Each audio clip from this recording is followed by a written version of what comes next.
ખરીદી કરશે। ઘઉં, જુવાર, બાજરી, મકાઈની ટેકાના ભાવે ખરીદી કરશે। મંત્રી કુંવરજી બાવળિયાએ આ માહિતી આપી છે। ટેકાના ભાવ માટે આવતીકાલથી નોંધણી શરૂ થશે।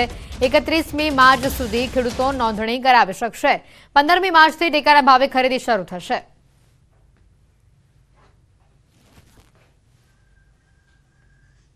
રાજ્યમાં ખેડૂતોને તેઓના પાકના પોષણક્ષમ પૂરતા ભાવ મળી રહે તે માટે રવિ માર્કેટિંગ માટે આ સિઝનમાં એટલે ચાલુ વર્ષ 2024-25માં રાજ્ય સરકાર દ્વારા લઘુત્તમ ટેકાના ભાવે ઘઉં, ઉનાળુ બાજરી અને મકાઈ। नमस्कार, आप सभी का बहुत बहुत स्वागत है। आप न्यूज 18 इंडिया देख रहे हैं और आपके साथ मैं हूं रुबिका लियाकत। अगर मैं आपसे कहूं कि मैं दुनिया के सबसे बड़े रेस्क्यू और रिहैबिलिटेशन सेंटर में खड़ी हूं तो आपके जहन में क्या आएगा? हो सकता है आप किसी डेवलप्ड नेशन के बारे में सोचें, शायद आपके जहन में अमेरिका आ जाए या रशिया आ जाए।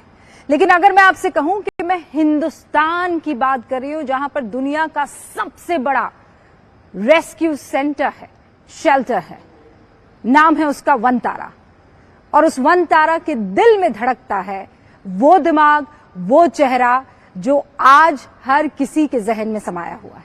मैं इस वक्त इनवाइट करना चाहती हूं धीरूभाई अंबानी के पोते मुकेश और नीता अंबानी के बेटे अनंत अंबानी को। बहुत बहुत बहुत बहुत शुक्रिया हमारे साथ जुड़ने के लिए, बातचीत करने के लिए। सबसे पहले तो इस खूबसूरत प्रोजेक्ट के लिए आपको ढेर सारी बधाइयां। ये आपका पैशन है कि प्रोफेशन है? ये मेरा पैशन है और ये तो मेरा हमने ये पूरा ये सोच रचाया था बचपन से ही। माताजी ने मुझे सिखाया था हम जानवर का और अलग अलग जीव जंतु का सेवा कैसे करें। तो बचपन से ही मेरे घर में माताजी मेरे से पहले जब वो छोटे थे उन्होंने 20-25 कुत्तों को पाला था घर पे। और मुंबई के लिए वो तो बहुत बड़ी बात होती है 20-25 कुत्ते घर पे फ्लैट में रखना। सेंटा क्रूज में रहते थे वो उनके शादी से पहले। और माताजी ने मुझे सिखाया कि जो बेजुबान जानवर है उसका सेवा सबसे बड़ी सेवा है, वही सबसे बड़ी पुण्य वाली सेवा है और वही धर्म है और वही एक ऐसी चीज है जो आदमी को बहुत सारा पुण्य प्राप्त करा सकता है। तो इस विचार से हमने ये काम बचपन में हमने डोमेस्टिकेटेड एनिमल जो पालतू जानवर है, गाय, भैंस, बकरी, मुर्गियां, खरगोश, जो सुअर, सबसे हमने चालू की थी। मुंबई में करजत में 100 एकड़ में हमने उस समय 1 लाख पालतू जानवर का चालू किया था। फिर हम सोचे जामनगर कैसे आना हुआ? मतलब आप कह रहे हैं करजत में थे, मुंबई में सब कुछ आपके पास था, माँ ने बचपन से एक पूरा बेस बनाकर रखा था। अनंत अंबानी जामनगर कैसे आ गए? तो मेरे दादाजी और मेरे जो दादी जी है, दादी जी जामनगर के हैं। तो दादाजी ने एक सपना सोचा था कि हम जामनगर में दुनिया का सबसे बड़ा रिफाइनरी बनाएं। पिताजी ने वो सपना साकार की, दादाजी की। पिताजी ने यहाँ खुद जामनगर में 10 से 12 साल रहकर ये रिफाइनरी बनाई जो दुनिया का सबसे बड़ा रिफाइनरी है। अब यहाँ न्यू एनर्जी का भी एक बहुत बड़ा कॉम्प्लेक्स बनने जा रहा है। जानवरों के लिए इसके लिए सोचा मेरे माताजी ने जामनगर में 1000 एकड़ पर एक जंगल खड़ा कर दिया। आप तो एयरपोर्ट से आए होंगे तो आजू बाजू में आपने देखा होगा कि पूरा बंजर जमीन है, बट यहाँ आप देखोगे तो आपको झाड़ ही झाड़ देखा जाएगा। तो माताजी ने ये पूरा बहुत मेहनत की 1995 से। बचपन से मेरा घर यही है। मैं जितना मुंबई का हूँ उतना जामनगर का हूँ। तो हम यहाँ बसे तो माताजी ने तो यहाँ पूरा एक टाउनशिप बनाया। हमारे जो कर्मचारी है उनको रहने के लिए ऐसे टाउनशिप बनाया जैसे आप अगर वहाँ जाओगे तो आपको लगेगा आप कैलिफोर्निया में। आप तो देखे ही होंगे कैलिफोर्निया में। यहाँ पे टेम्परेचर जो है वो गिर गया है जी। और मैंने कुछ लोगों से बात की है, उन्होंने कहा है अब हरियाली दिखती है हर जगह पर। हमने टोटल यहाँ 8.5 करोड़ झाड़ लगाए हैं। 8.5 करोड़? माताजी और पिताजी ने 8.5 करोड़। रिफाइनरी तो है ही, बट साथ साथ में यहाँ दुनिया का सबसे बड़ा आम का बगीचा भी बनाया गया है। वो जो तस्वीर हमने देखी थी, कॉन्डोलीजा राइस के हाथ में एक बास्केट था, उसमें केसर के आम थे और कहा गया था कि वो धीरूभाई अंबानी के बाग से आए हैं। जी। लेकिन अनंत अंबानी ने ये कब सोचा कि यहाँ पर तो जब मेरे पापा हमें हमेशा जंगल ले जाते थे, रणथंभौर, गिर, बांधवगढ़, काजीरंगा, पेंच, हम सब बचपन में जंगल, पापा खाली एक ही समय पापा हमें छुट्टियां में लेके जाते थे, वो जंगल होता था, हम और कहाँ छुट्टी जाते ही नहीं थे, जंगल। तो हमें वाइल्ड लाइफ से बहुत प्रेम था। फिर जैसे जैसे मैं बड़ा होते गया और मैं समझता गया, मैंने सोचा कि वाइल्ड लाइफ के लिए कुछ काम किया जाना चाहिए। मैं मेक्सिको गया, तो मेक्सिको में तो सर्कसेस अभी भी अलाउड थे। मेक्सिको में ऐसे थे कि शेर के लिए खाना नहीं था और शेर भूखे मर रहे थे। तो मैंने सोचा कि हमें कुछ करना चाहिए।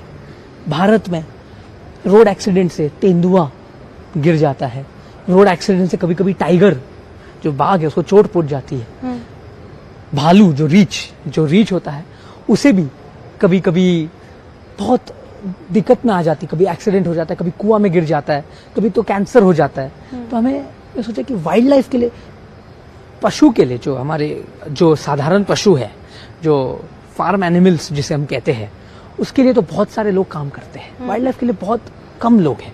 मैंने इसीलिए वाइल्ड लाइफ के लिए कुछ करने का सोचा। तो जब अनंत अंबानी के मन में ये विचार आया, तो वो पहला शख्स कौन था जिसे आपने जाकर ये बताया कि मैं ऐसा कुछ करना चाहता हूँ, और उसका रिएक्शन क्या था? मम्मी थे। मम्मी को मैंने बताया, तो मम्मी ने पहले कहा कि इसीलिए आपको टीम जरूर, अकेले आप नहीं कर सकते हो, तो आप एक टीम खड़ा करिए। पापा के पास गया तो पापा ने बोला कि अगर करना है तो दुनिया का सबसे अच्छा करिए, करना है तो जो भी करना है दुनिया का सबसे अच्छा होना चाहिए तो ही आप करिए, और इससे जानवरों का भला होना चाहिए। अगर आप जानवर का भला के लिए करना चाहते हैं तो जानवर, बट करना है तो दुनिया का सबसे अच्छा। तो मैंने तो ये से दुनिया प्रेरणा का ली। सबसे अच्छा, मैंने बहुत कोशिश की, आपने तो पूरा घुमाई होगा। मैं आप अभी तो मैं दुनिया का अच्छा बोल, क्योंकि अभी तो आप खाली 10 या 25% ही खत्म हुआ है, बहुत समय लगेगा। और मुझे अपने दर्शकों को, अगर आनंद जी ये बात अगर मैंने नहीं बताई तो ये नाइंसाफी होगी। पिछले 7 घंटे से अनंत अंबानी हमारे साथ है, हम पूरे इलाके में घूम रहे हैं। इनफैक्ट अभी तो हमने आनंद जी खुद बता रहे हैं कि 40% ही घूमा है। कितना बड़ा ये इलाका है, यहाँ कितने आप जानवर लेकर आए हैं, कितनों को बचाया आपने? अभी तक हमने ये 2000 से 2500 एकड़ में बनाया है रेस्क्यू सेंटर। यहाँ का हॉस्पिटल जो है, इसमें 6 सर्जरी सेंटर्स हैं, इन पेशेंट वार्ड है, आउट पेशेंट वार्ड है, MRI मशीन है जो मेरे हिसाब से इंडिया में एक ही है, CT स्कैन है जानवरों के लिए, रोबोटिक सर्जरी मशीन्स है, लैब है जिसमें 100 से ज़्यादा वैज्ञानिक काम करते हैं, और लेबोरेटरी स्पेशलिस्ट भी यहाँ काम करते हैं। मतलब वो सुविधाएं ऐसी हैं कि आप किसी शानदार 5 स्टार जो ह्यूमन बीइंग्स के हॉस्पिटल होते हैं वो भी कम पड़ जाएंगे। मैं सच बता रही हूँ, इतनी शानदार यहाँ पर सुविधा है। लेकिन कितने जंगली जानवरों को आपने रेस्क्यू किया है? अब तक हमने यहाँ 25,000 से ज़्यादा जंगली जानवरों को रेस्क्यू किया गया है, और हमें बहुत सारे जानवरों का ध्यान भी रखा गया है। हम यहाँ से टीम्स पूरे भारत में सब जगह भिजवाए, जूज में भिजवाए, फॉरेस्ट डिपार्टमेंट का बहुत सारे अलग अलग फॉरेस्ट डिपार्टमेंट का हमने मदद की, उन्होंने भी हमें बहुत सपोर्ट किया।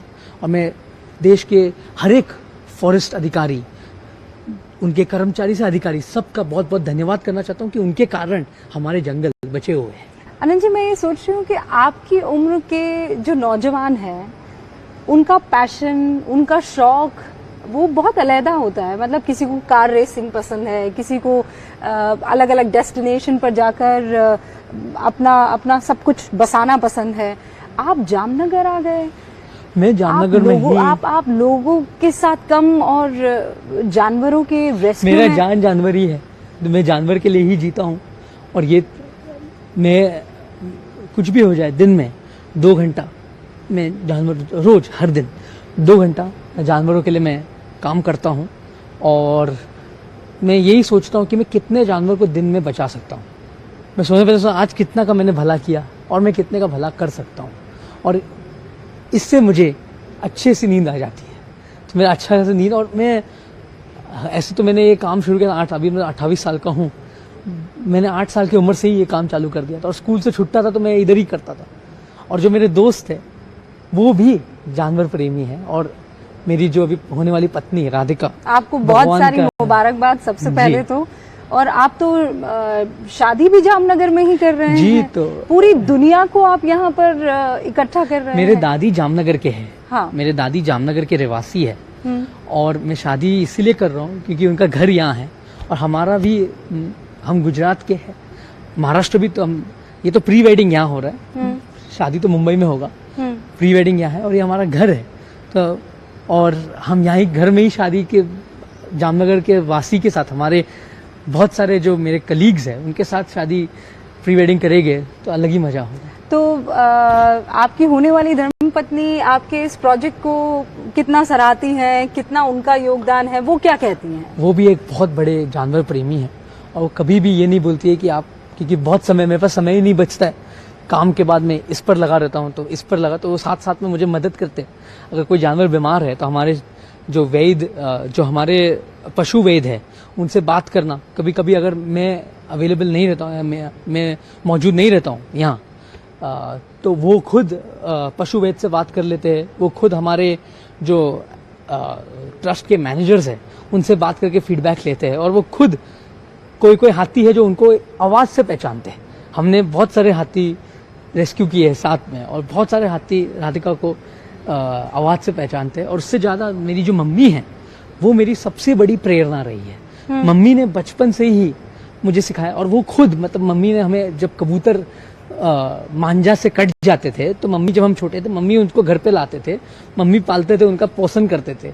मम्मी ने घर पे एक बाज का बच्चा जब छोटा था, गिर गया था झाड़ से, उसको भी बड़ा किया और छोड़ा। मम्मी ने हमें नीचे घर पे, हमारे बहुत बिल्ली होते थे, उनके रोज दूध, हम सब बच्चे लोग, मैं, मेरे भाई, मेरी बहन, सब दूध लेकर जाते थे। तो हमारा दुनिया ही जानवर, इसके लिए हम हमारे दुनिया में मस्त है, इसलिए हमें और कुछ करने का जरूरत नहीं है। और काम तो काम होता रहेगा, दुनिया चलती रहेगी, बट जानवर के लिए हम, ये एक हमें प्रेरणा मिलती है सब मम्मी से और सबसे, कि हम जानवर के और काम करें। ये तो आपको मैं अभी भी बोला, जो आप देखा, ये तो खाली एक छोटी सी झांकी है। मतलब एक तो हमने आपने जो गजराज, और देखिए साक्षात गणेश जी जो है उनकी मूर्ति आपने यहाँ पर स्थापित की हुई है। सैकड़ों हाथी जो है आपने रेस्क्यू किए हैं। आप अलग अलग इलाकों से रेस्क्यू करके वाइल्ड कैट्स को भी लेकर आए हैं। इनफैक्ट प्रधानमंत्री नरेंद्र मोदी का भी प्रोजेक्ट, टाइगर को ले लीजिए, जो कीनिया से चीता लाए गए थे, उनको आप देख प्रधानमंत्री तो लीजिए। हम सब के लिए बहुत बड़ा एक प्रेरणा है। प्रधानमंत्री ने जो भारत के लिए किया है और जो वाइल्ड लाइफ के विषय में किया है, मैं मानता हूं कि उन्होंने एक बहुत बड़ी काम किया है कि चीता प्रोजेक्ट को सफल किया। प्रोजेक्ट लायन जो गिर में है, जो एकदम दुर्लभ है, उनके कारण सफल उन्होंने ये प्रोजेक्ट आगे बढ़ाया था, और हम सब उनसे प्रेरणा लेते हैं। अगर हम उनका 0.5% भी जानवर के लिए करें, हमारे लिए बहुत बड़ी बात है। वो तो बहुत बड़ी सोच रखते हैं और कर सकते हैं। हम भी जितना हमारे से होता है हम जानवर के लिए करते हैं, और उनसे जो प्रेरणा मिलती है वो कुछ अलग ही महसूस होता है। एक अलग ही पावर आ जाता है कि हम और कुछ करें। जब भी हम उनको टीवी पे सुनते कि प्रोजेक्ट लाइन है, जब वो चीता आए तो बहुत खुशी हुई। तब आपने रिलेट किया था इस बात से? क्योंकि बिल्कुल, ये तो हमारा एक सपना साकार हुआ। हमारे चीते जो भारत से चले गए थे, जो भारत से एकदम एक्सटिंक्ट हो गए थे, उनको वापस लाना बहुत बड़ी बात है। तो ये जो उन्होंने किया, ये एक बहुत काबिले तारीफ बात। अनंत अंबानी का पैशन पूरे देश को समझ में आ गया है, लेकिन इस पैशन को क्या और आप पर देंगे, और इसका कोई मुकाम है, या जामनगर तक ये सीमित तो रहने हम वाला है? जामनगर में एक ऐसे केंद्र बनाना चाहते हैं कि हम कैपेसिटी बिल्डिंग यहाँ से करें। हम यहाँ से जितने भी हमारे वेद, जो पशु वेद है, उनको हम पूरे भारत में भेजें, यहाँ सिखाकर, कि भारत में ऐसे, हमारा ये मकसद रहेगा कि एक भी इंडेंजर्ड जानवर बीमारी से ना मरे कैप्टिविटी में, और जितना हो सके उतना हम दूसरे को मदद करें, कैपेसिटी बिल्डिंग करें। भारत में 150 से ज़्यादा चिड़ियाघर है।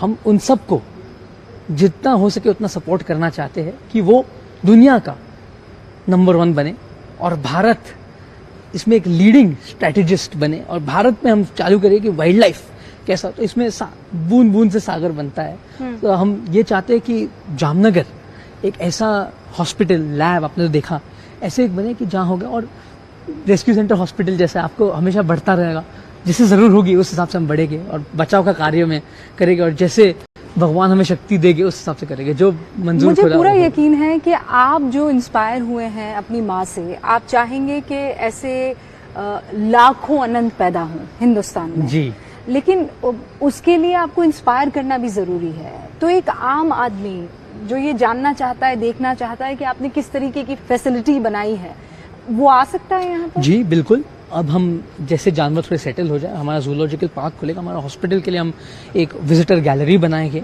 और ये नॉट फॉर प्रॉफिट है, ये बिल्कुल सेवा का कार्य है। जैसे मैंने आपको कहा, ये प्राणी संग्रहालय नहीं, ये प्राणी सेवालय है। तो हम यहाँ लोगों को, यहाँ उनको एक अलग प्रेरणा से भावुक होकर कुछ जानवर के लिए करने जरूर बुलाएंगे। और हम ऐसे भी सोच रहे हैं कि हम कॉलेजेस और स्कूल के बच्चे के लिए एक एजुकेशन हब यहाँ तैयार करें कि उनका विजिट्स कराए, और इस पर काम चालू है और जल्दी ही जनता इसका लाभ ले पाएगी। हिंदुस्तान हमेशा से इस बात पर फख्र करता है कि वो वसुधैव कुटुंबकम के प्रिंसिपल में यकीन रखता है। आपने जानवरों के लिए भी इनफैक्ट जामनगर को एक वसुधैव कुटुंबकम का हब बना दिया है। जी, अगर ये कहूँ मैं तो गलत नहीं होगा। सनातन ने मुझे बहुत प्रेरणा दी। आप अगर देखोगे तो आप बहुत हमारे, रिलीजियस हैं। जी, भगवान जो भी है, भगवान के कारण हम सब है। श्री कृष्ण कहते थे हाथी घोड़ा पाल की, जय कन्हैया लाल की, और श्री कृष्ण के सबसे प्यारे होते थे गाय, हाथी, घोड़ा, और हमारे हर एक देवता या देवी, हर एक का वाहन जानवर होता था, हर एक का प्रिय भी जानवर, सरस्वती मोरपंख, और मोर सरस्वती के साथ। हमें सनातन से ये एक, मुझे ये सीख मिली है कि हर एक जान एक है, मनुष्य हो या पक्षी हो या एक जानवर हो या हाथी हो, कुछ भी एक है, और सेवा करने का मौका बहुत कम लोगों को मिलता है। तो मैं भगवान से बहुत धन्यवाद मांगता हूँ और भगवान का बहुत आभार हूँ कि भगवान ने मुझे ऐसे जानवरों का सेवा करने का मौका दी, और ये तो मेरे लिए एक बहुत बड़ी खुश नसीब की बात है कि मुझे भगवान ने ये सेवा करने का मौका और दिया। वो चीज आपकी आंखों में चमकती भी है, आपकी बातों में झलकती भी है। आप हमने देखा कि आप कैसे एक एक शख्स को यहाँ पर बनी चीजों को दिखा रहे थे। आप इसी तरीके से निरंतर आगे बढ़ते रहे, और ये जो सेवा भाव है, ये जो आपने सेवालय जानवरों के लिए, खासकर वो जो हमेशा से बेड़ियों में रहे हैं, उनको आजाद किया है, उनको आगे बढ़ाया है, उसके लिए आपको खूब सारी शुभकामनाएं। और अपना ख्याल रखिएगा, और उन तमाम जानवरों का जो हमेशा से परेशान रहे हैं। बहुत बहुत धन्यवाद। बहुत बहुत शुक्रिया। बहुत बहुत धन्यवाद।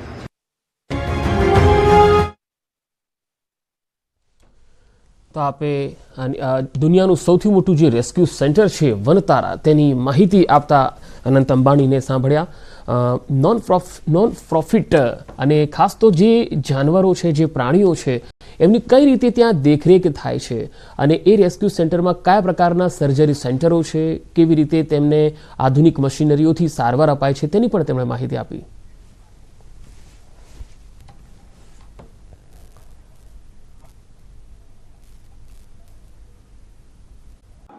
सकारात्मक प्रभाव इस सेक्टर की ग्रोथ पर साफ देखा जा सकता है। 2014 में भारत के टेक्सटाइल मार्केट का वैल्यूएशन 7 लाख करोड़ रुपए से भी कम था। आज ये 12 लाख करोड़ रुपए को भी पार कर गया है। पिछले 10 साल में Bharat yarn production, fabric production और एप्रेल प्रोडक्शन तीनों में ही 25% की बढ़ोतरी हुई है। सरकार का जोर इस सेक्टर में क्वालिटी कंट्रोल पर भी है। 2014 से के बाद से ऐसो 380 के करीब BIS स्टैंडर्ड्स बनाए गए हैं, जो टेक्सटाइल सेक्टर की गुणवत्ता को सुधारने में मदद कर रहे हैं। सरकार के ऐसे प्रयासों की वजह से ही इस सेक्टर में विदेशी निवेश भी लगातार बढ़ रहा है। 2014 के पहले के 10 वर्ष में जितना एफडीआई आया था उससे लगभग 2 गुना एफडीआई इस सेक्टर में हमारी सरकार के 10 साल में आया है। साथियों, भारत के टेक्सटाइल सेक्टर की ताकत को हमने देखा है और इससे मुझे बहुत अपेक्षाएं हैं। आप सभी क्या कुछ कर सकते हैं, ये हमने कोविड के दौरान अनुभव किया है। जब देश और दुनिया पीपीई किट्स और मास्क की भारी कमी से जूझ रही थी, तो भारत का टेक्सटाइल सेक्टर आगे आया। सरकार और टेक्सटाइल सेक्टर ने मिलकर पूरी सप्लाई चेन को एकजुट कर दिया। रिकॉर्ड समय में देश ही नहीं बल्कि दुनिया तक पर्याप्त मास्क और किट पहुंचाए। मुझे विश्वास है कि हम भारत को ग्लोबल एक्सपोर्ट हब बनाने के अपने लक्ष्य को जल्द से जल्द हासिल कर सकते हैं। आपको जो भी सहयोग चाहिए, सरकार आपकी पूरी मदद करेगी। इसमें तो ताली बजनी चाहिए ना भाई।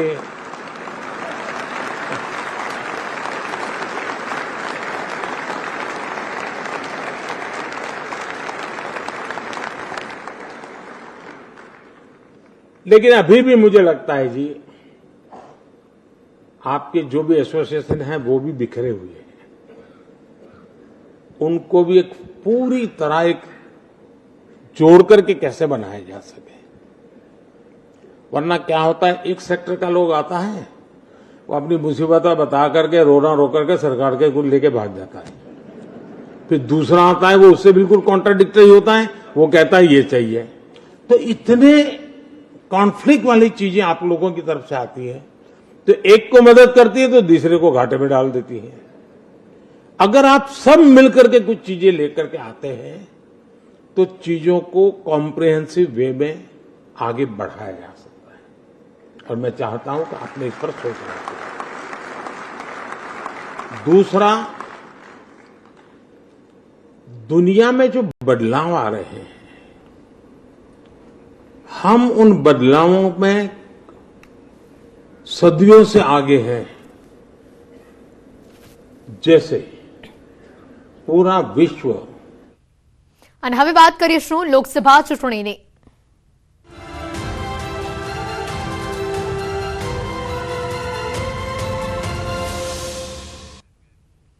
લોકસભાની ચૂંટણી માટે ભાજપ એક્શન મોડમાં છે। ગાંધીનગરમાં આજથી ભાજપની સેન્સની પ્રક્રિયા હાથ ધરવામાં આવશે। ભાજપની આજથી સેન્સ લેવાની પ્રક્રિયા શરૂ થઈ ગઈ છે। સેન્સ પ્રક્રિયા બાદ ઉમેદવારો નક્કી થશે। પ્રક્રિયા બાદ ભાજપ પાર્લામેન્ટરી બોર્ડની બેઠક પણ મળવાની છે। મહત્વના આ સમાચાર, આજથી ભાજપની સેન્સ પ્રક્રિયા શરૂ થઈ રહી છે। ભાજપ ચૂંટણીને લઈને જબરજસ્ત એક્શન મોડમાં જોવા મળી રહ્યું છે। ગાંધીનગરમાં આજથી ભાજપની સેન્સ પ્રક્રિયા હાથ ધરવામાં આવી રહી છે। ભાજપની આજથી સેન્સ લેવાની પ્રક્રિયા શરૂ થઈ છે। આ પ્રક્રિયા બાદ ઉમેદવારો નક્કી થશે। વધુ વિગત મેળવીશું। ફોનલાઈન ઉપર સંવાદદાતા ગીતા મહેતા અહીંયા જોડાયા છે। ગીતા, જે રીતે આજથી સેન્સ લેવાની પ્રક્રિયાની શરૂઆત કરવામાં આવી છે, તે બાદ ઉમેદવારો નક્કી થશે, વધુ અપડેટ શું આવી રહી છે સામે? જે ગુજરાત વિધાનસભાની ચૂંટણી હોય કે લોકસભાની ચૂંટણી હોય, સેન્સ લેવાની જે પ્રક્રિયા છે તે ભાજપના પ્રદેશ માળખામાં નિશ્ચિત છે। સેન્સ પ્રક્રિયા એટલે કે જે તે વિસ્તારમાં જઈને ત્યાં કયો મજબૂત ઉમેદવાર છે જે આગામી લોકસભા ચૂંટણીમાં લડીને જીતી શકે તેમ છે તેની સંચાલન। બીજું કે કાર્યકર્તાઓ ઘણા સમયથી પોતાના વિસ્તાર માટે કામ કરતા હોય તો તેમની પણ આશા હોય ટિકિટ માટેની। એટલે સેન્સ લેવા માટેની જે પ્રક્રિયા છે તેમાં એક ટીમ જે પ્રદેશ અધ્યક્ષ નક્કી કરે છે જે તે વિસ્તારમાં જાય છે। ત્યાંના જે સ્થાનિક કાર્યકર્તાઓ છે, જિલ્લા પ્રમુખ છે, ત્યાંના જે સ્થાનિક ભાજપના આગેવાનો છે તેની સાથે તે લોકો ચર્ચા વિચારણા કરે છે, રજૂઆતો સાંભળે છે। ત્યારબાદ જે સમીકરણો ઉભરીને આવે છે તે તેઓ પ્રદેશ અધ્યક્ષ સમક્ષ રજૂ કરે છે। એની જ પાર્લામેન્ટરી બોર્ડમાં ચર્ચા થાય છે। એટલે આ સમગ્ર પ્રક્રિયા લોકસભા ચૂંટણીના ઉમેદવારો નક્કી કરવા માટેની છે અને એ પ્રક્રિયા આજથી શરૂ થઈ ગઈ છે તેવું કહી શકાય। જી, આભાર ગીતા, માહિતી બદલ। લોકસભા ચૂંટણી માટે ભાજપ એક્શન મોડમાં જોવા મળી રહ્યું છે. સમગ્ર દેશ માટે પ્રચાર રથ કાઢવામાં આવશે. ભાજપ દેશભરમાં પ્રચાર રથ નીકાળશે. રાષ્ટ્રીય અધ્યક્ષ જેપી નડ્ડા આપશે લીલી ઝંડી.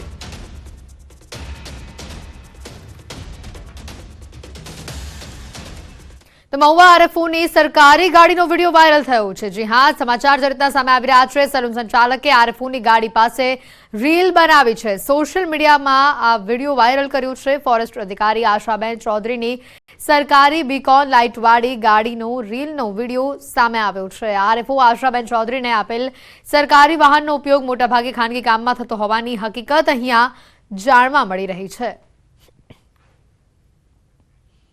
વડોદરામાં બુટલેગરનો બેખૌફ વિડીયો સામે આવ્યો છે. લગ્નમાં ખુલ્લેઆમ દારૂની બોટલ સાથે નાચ્યો તે કિશનવાડીના બુટલેગર વિશાલ કહારનો વિડીયો વાયરલ થયો છે. કાયદા વ્યવસ્થાના ધજાગરા ઉડાડતો આ વિડીયો વાયરલ થયો છે. વિડીયો વાયરલ થતા પોલીસે સમગ્ર મામલે કાર્યવાહી હાથ ધરી છે. પોલીસે બુટલેગરની અટકાયત કરી હોવાની પણ વિગતો સામે આવી રહી છે.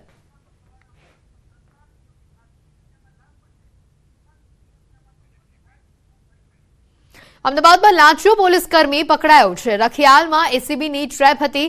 એએસઆઈ 1,35,000ની લાંચ લેતા પકડાયા છે. 10 લાખની લાંચની માંગ કરવામાં આવી હતી. જુગારમાં જામીન લાયક કેસ કરવા અને પોલીસ સ્ટેશનથી જામીન આપવાની માંગ કરવામાં આવી હતી. લાંચ અકબર શાહ દિવાન નામના એએસઆઈ ઝડપાયા છે, જ્યારે એક કોન્સ્ટેબલ ફરાર હોવાની માહિતી છે. આણંદના પીપળી ગામમાં મોડી રાત્રે હોબાળો મચ્યો છે. વરઘોડામાં ડીજે વગાડવાની બાબતે ચકમક થઈ. વરરાજાને માર મારતા વાતાવરણ ડહોળાયું હતું. બોરસદના પીપળી ગામમાં લગ્નના વરઘોડા સમયે હોબાળો થયો હતો. આગળ વાત કરીએ તો અમદાવાદ ક્રાઇમ બ્રાન્ચે કારના કાચ તોડીને મોપેડની ડેકી તોડીને અને ચાલુ વાહને લાખો રૂપિયા ભરેલ બેગોની લૂંટની ઘટના સામે આવી છે. આ લૂંટ કરનાર ગેંગના મુખ્ય સૂત્રધારની ધરપકડ કરી લેવામાં આવી છે. પોલીસે આરોપી પાસેથી રૂપિયા 8,70,000નો મુદ્દામાલ કબજે કરીને લૂંટના 4 ગુનાનો ભેદ ઉકેલી દીધો છે. આરોપીની પૂછપરછમાં અન્ય 4 આરોપીઓના નામ પણ સામે આવ્યા છે અને તેમની ખાસ મોડસ ઓપરેન્ડરી પણ ખુલાસો થયો છે. આરોપીઓએ શહેરના ઓઢવ, સોલા, ગુજરાત યુનિવર્સિટી એમ 4 જગ્યાઓ પર અલગ અલગ બનાવને અંજામ આપ્યો હતો. અગાઉ તેઓની સામે નરોડા, સરદારનગર, માધુપુરા, વસ્ત્રાપુર, વાડજ, નવરંગપુરા અને અડાલજમાં ગુના દાખલ થઈ ચૂક્યા છે. હાલ પોલીસે અન્ય આરોપીઓને પકડવા માટેની તજવીજ શરૂ કરી છે. આ લોકો જાહેર જગ્યાઓ હોય જ્યાં આંગળીયા પેઢી હોય અને ત્યાં આગળ રેખી કરતા હતા અને જ્યાં આંગળીયા પેઢીની આજુબાજુ કોઈ વાહન પડેલ હોય જેમાં પૈસા મૂકવામાં આવેલા હોય તો તેઓની 4 વ્હીલ ગાડીના કાચ તોડીને મોપેડની ડેકીમાંથી અને ચાલુ વાહને ટક્કર મારીને અને કેમ એક્સિડન્ટ કરેલ છે એ રીતના એવા ઝઘડા કરીને એટલે સામેવાળી વ્યક્તિની નજર ચૂકવીને આ લોકોએ બેગ લિફ્ટિંગ કરવામાં કરેલ હતી. સાબરકાંઠાના વિજયનગરના મતાલી ગામમાં ચંદનના વૃક્ષોની ચોરી થયાની ઘટના સામે આવી છે. ગામમાંથી 6 ચંદનના વૃક્ષો ચોરાયા છે. રાત્રિ સમયે ગામમાં આવેલા 14 વર્ષ જૂના ચંદનના વૃક્ષો કટર વડે કાપી તસ્કરો પલાયન થયા હતા. સમગ્ર મામલે વિજયનગર પોલીસે તપાસ હાથ ધરી છે.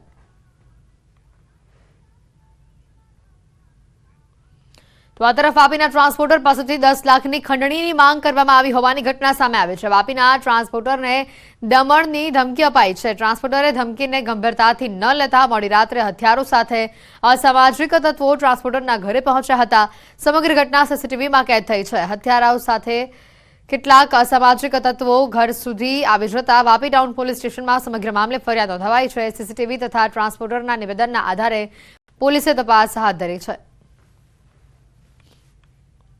સાબરકાંઠામાં ખેડૂતો મબલખ પ્રમાણમાં દાડમની ખેતી કરે છે અને લાખોની કમાણી કરતા થયા છે. મોટા ભાગે સાબરકાંઠામાં ખેડૂતો પાકની સાથે સાથે ફળફળાદીની ખેતી કરી રહ્યા છે અને જેમાં દાડમના વાવેતરમાં ખેડૂતો સામાન્ય રીતે 50,000 થી 55,000 ખર્ચ કરે છે, પરંતુ તેની સામે 2.5 થી 3 લાખનું ઉત્પાદન પણ મેળવે છે. સાબરકાંઠા સહિત ઈડર તાલુકાના અન્ય વિસ્તારમાં પણ ખેડૂતો દાડમની ખેતી કરે છે.